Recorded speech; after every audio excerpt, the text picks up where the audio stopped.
పశ్చిమ Bengal hot topic గా మారింది. ఇక్కడ ఇటీవల 7 జ్యుడిషియల్ అధికారులను కొంతమంది నిర్బంధించారు. కాగా ఈ ఘటనపై సుప్రీంకోర్టు తీవ్ర ఆగ్రహాన్ని వ్యక్తం చేస్తుంది. ఈ నేపథ్యంలో నిర్బంధం ఘటనపై సిబిఐ లేదా ఎన్ఐఏతో విచారణ జరిపించాలని ఎన్నికల సంఘానికి సుప్రీంకోర్టు సూచించింది. ఇక ఇదిలా ఉంటే అధికారుల నిర్బంధం ఘటనతో తనకు ఎటువంటి సంబంధం లేదని ముఖ్యమంత్రి మమతా బెనర్జీ వివరణ ఇచ్చారు. అంతేకాదు బీజేపీ కుట్రలో భాగంగానే జ్యుడిషియల్ అధికారుల నిర్బంధం జరిగిందని ఆమె ఎదురుదాడి చేశారు.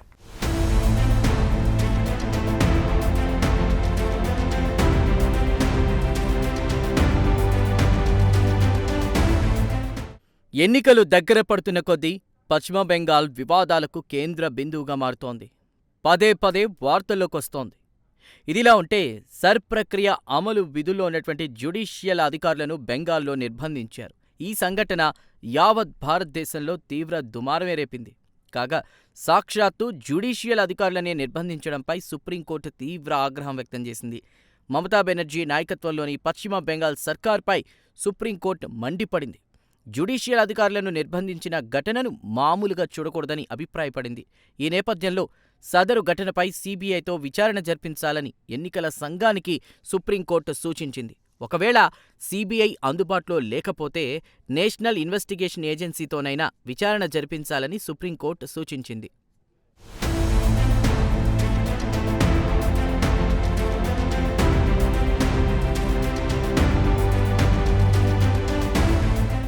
సర్ ప్రక్రియ అమలు పేరుతో బెంగాల్ ఓటరు జాబితా నుంచి పెద్ద ఎత్తున పేర్లు తొలగిస్తున్నారన్న ఆరోపణలు చాలా కాలంగా వినిపిస్తున్నాయి. ప్రధానంగా తృణమూల్ కాంగ్రెస్ అభిమానుల పేర్లు తొలగిస్తున్నారన్న ఆరోపణలు ఉన్నాయి.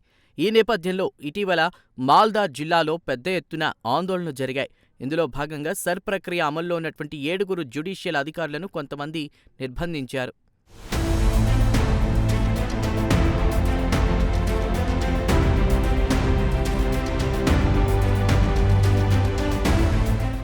కాగా జ్యుడిషియల్ అధికారుల నిర్బంధం వార్త కార్చిచ్చులా బెంగాల్ అంతటా వ్యాపించింది. దీంతో భద్రతా సిబ్బంది హుటాహుటిన రంగంలోకి దిగారు.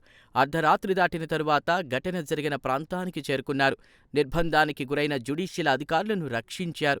ఈ సందర్భంగా ఆందోళనకారులు పోలీసుల మధ్య తీవ్ర ఉద్రిక్తతలు నెలకొన్నాయి.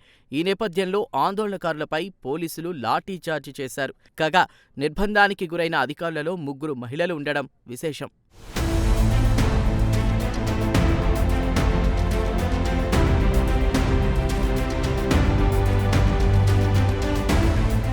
కాగా బెంగాల్ పరిణామాలపై సుప్రీంకోర్టు తాజాగా తీవ్ర అసహనం వ్యక్తం చేసింది.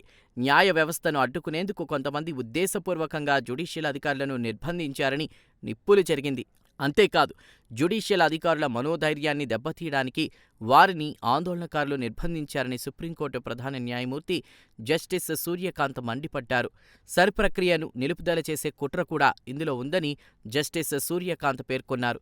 అలాగే ఆందోళనకారుల గౌరవ్ గురించి మధ్యాహ్నమే సమాచారం ఉన్నా సాయంత్రం వరకు బెంగాల్ ప్రభుత్వ అధికారులెవరూ స్పందించలేదని జస్టిస్ సూర్యకాంత్ ఆగ్రహించారు. అలాగే రాత్రి 11 గంటల వరకు జ్యుడిషియల్ అధికారులకు ఎటువంటి సాయం అందలేదని ఆయన వెల్లడించారు.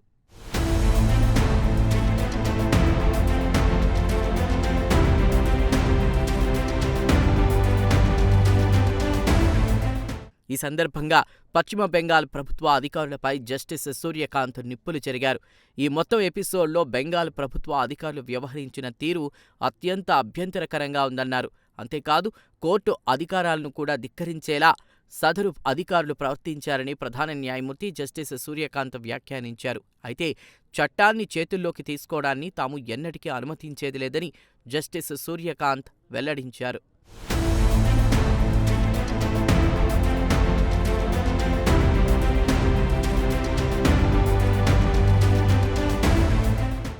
ఇదిలా ఉంటే బెంగాల్లో అందరూ రాజకీయ భాషే మాట్లాడుతున్నారని ఆయన వ్యాఖ్యానించారు.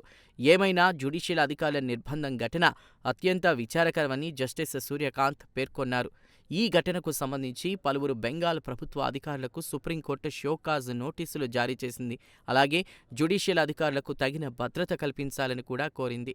అంతేకాదు సర్ ప్రక్రియ సజావుగా అమలు చేయడానికి వీలుగా బెంగాల్లో కేంద్ర బలగాలను పెద్ద ఎత్తున మోహరించాలని ఎన్నికల సంఘాన్ని సుప్రీంకోర్టు ఆదేశించింది.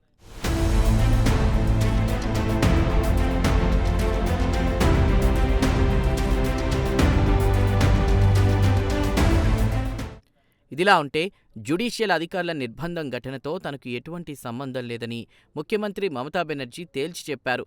బెంగాల్లో ప్రస్తుతం పరిపాలన తన చేతుల్లో లేదన్నారు. బెంగాల్లో శాంతి భద్రతలను ఎన్నికల సంఘమే పర్యవేక్షిస్తోందన్నారు. అంతేకాదు విధులు నిర్వహిస్తున్నటువంటి అధికారులందరూ కేంద్ర హోంమంత్రి అమిత్ షా ఆదేశాలను అమలు చేస్తున్నారని ఆమె పేర్కొన్నారు.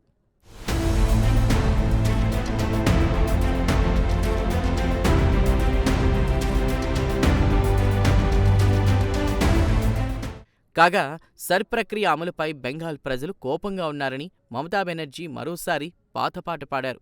జ్యుడిషియల్ అధికారుల నిర్బంధం బీజేపీ కుట్రలో భాగమని ఆమె ఎదురుదాడి చేశారు. కమలం పార్టీ నాయకులను ఓటమి వెంటాడుతోందన్నారు. దీంతో బీజేపీ నాయకులు రకరకాల కుట్రలకు పాల్పడుతున్నారని ఆమె ఘాటు ఆరోపణలు చేశారు. అంతిమంగా బెంగాల్లో రాష్ట్రపతి పాలన విధించడానికి బీజేపీ నాయకులు ప్రయత్నిస్తున్నారని మమతా బెనర్జీ ఎదురుదాడి చేశారు. జ్యుడిషియల్ అధికారులకు ఎన్నికల సంఘం రక్షణ కల్పించలేకపోయిందని ఆమె మండిపడ్డారు. మొత్తం మీద పశ్చిమ బెంగాల్ హాట్ టాపిక్గా మారింది.